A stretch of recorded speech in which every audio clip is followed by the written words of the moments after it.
اعوذ باللہ من الشیطان الرجیم، بسم اللہ الرحمن الرحیم۔ ریاست پاکستان ورسز ظہیر احمد کیس کے حوالے سے بات کریں گے، اور خاص طور پر ایک بات جو ہوئی اس ظہیر گینگ کے جو سوشل میڈیا ونگ ہے اس حوالے سے جو مکمل باتیں ہوئیں وہ حیران کن تھی۔ بہت ساری باتیں ہوتی رہیں، بہت ساری باتیں آگے بھی ہونی ہیں۔ ایک کردار ہے اس گروہ میں جس کا نام ہے بلال احمد، کراچی سے اس کا تعلق ہے، اور یہ بندہ خود کو کورٹ رپورٹر کہتا ہے۔ آلویز اس کے 19 سال سے یہ کورٹ رپورٹنگ کر رہا ہے، مختلف چینلز میں بھی کام کیا۔ اس بندے نے کراچی کے ایک تھانے میں درخواست دی کہ مجھے جان سے مارنے کی دھمکی دی گئی ہے، میرے خلاف پروگرام کیا گیا ہے، اور جنہوں نے کیا ہے نجم زارا اور سروت زارا اور میشو ٹاکس اور جو بھی ہیں، ان کے خلاف مقدمہ کیا جائے۔ تھانے والوں نے اس کی بات نہیں سنی۔ پھر یہ چلا گیا ہے عدالت میں، اور عدالت میں درخواست دینے کے بعد پرچہ لہراتا رہا کہ جی دیکھیں جی میں نے کیس کر دیا ہے اور یہ ہو جائے گا اور وہ ہو جائے گا۔ عدالت نے بھی کہا کہ جی تم غلط طریقے سے یہ بات کر رہے ہو، درخواست اس طرح کی نہیں بنتی، تو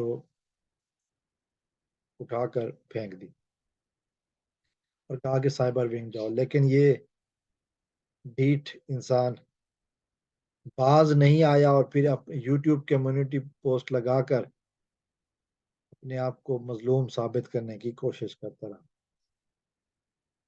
جو اصل مقصد اس کا تھا وہ اب سامنے آیا ہے کہ یہ صاحب امریکہ میں یا یورپ میں اسائلم لینا چاہتے ہیں، یعنی کہ پناہ لینا چاہتے ہیں۔ دوسرے لفظوں میں کچھ عرصہ پاکستان سے غائب رہیں گے، انہی ملکوں میں یورپ یا امریکہ میں بیٹھ کر یوٹیوب بنائیں گے، پھر وہاں کی شہریت حاصل کریں گے۔ یہ ان کا ارادہ سامنے آیا ہے، یہ اصل مقصد۔ اور انہوں نے اس کام کے لیے سیدہ نجم زارا کورٹ رپورٹر کو منتخب کیا، ان پر اٹیک کیا، جس کو بنیاد بنا کر یہ صاحب امریکہ یا برطانیہ کی میں سیاسی پناہ حاصل کرنا چاہتے ہیں۔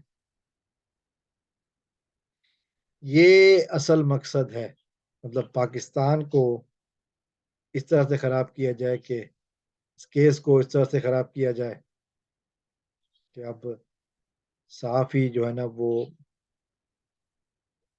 جب کسی کا ساتھ دیں تو ان کو خطرہ محسوس ہو۔ یہ بیانیہ بنانے کی کوشش کی گئی۔ سب جانتے ہیں کہ جی کیا ہوا۔ اگر ان کی باتوں میں دم ہوتا تو عدالت تو تھانے والے مان لیتے، اگر ان کی باتوں میں دم ہوتا عدالت مان لیتی،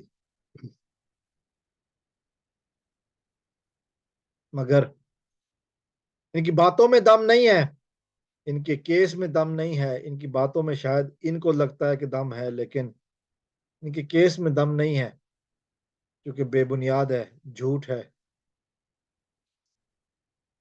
جن الفاظ کو انہوں نے بنیاد بنایا وہ اس ویڈیو میں کہے ہی نہیں گئے۔ شاید یہ بھول رہے ہیں کہ انہوں نے اپنی ویڈیوز میں، اپنی کچھ ویڈیوز میں انہوں نے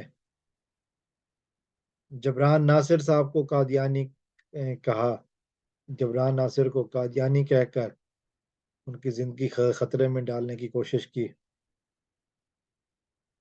اس کے علاوہ نجم زہرا کے بارے میں بھی جو انہوں نے بکواسیات کی وہ بھی کسی سے چھپی ہوئی نہیں ہے۔ لیکن